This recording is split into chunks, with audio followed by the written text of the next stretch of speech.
Hey everyone, so I'm going to do a quick little video about what I believe the meaning of Kate Chopin's The Awakening it is. And I'm going to start off with romanticism versus realism, because I believe that it starts with realism, where Edna, the main character, fell in love when she was younger and that didn't work out. And so, because it was the day and age that she lived in, it was the late 1800s.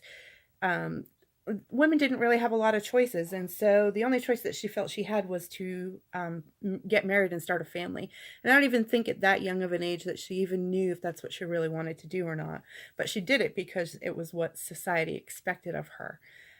So she started off in the realism aspect of things, where she just was practical and thought practically and did what she thought was supposed to happen. And her husband also lives in the realism realm, where he's all about the finances and how what he does and looks like affects other people in his world, and cares about and is concerned about how other people view him. Um, but as the story continues on, Edna begins to go into the romanticism aspect, especially after she goes to Grand Isle. Things really start to show as she begins to awaken to these emotions and feelings. And in the beginning, it shows a bird that I believe represented her in the cage. And it just, it was just stuck in the cage. And it represented her as a person in her life. And I believe that after, going to Grand Isle and meeting this young man who doted on her and just waited on her and she fell in love with, and she got things from him emotionally that she wasn't receiving from her husband, she began to awaken even more and realize that she was not living the life that she really desired or really wanted.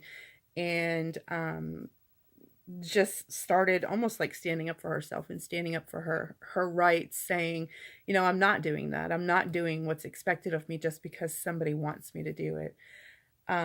So in the end, she ends up going back to Grand Isle after she realizes that Robert will never actually, even though he loves her back, will never actually be with her, because she is a married woman and divorce wasn't an option back then for her.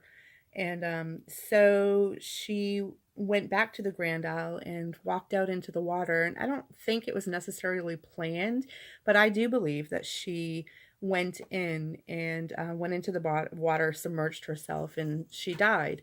And I think that the bird that was at the end of it represented her life then, because it had a broken wing when it was flying, and it was like her, she was broken, like she just wasn't strong enough to stand up to society and all the things that would be said about her. So she, like the bird, plunged into the water to its death. And so that is kind of what I take away from this. And I really actually enjoyed the book. I was surprised. So thank you for listening and thank you for watching.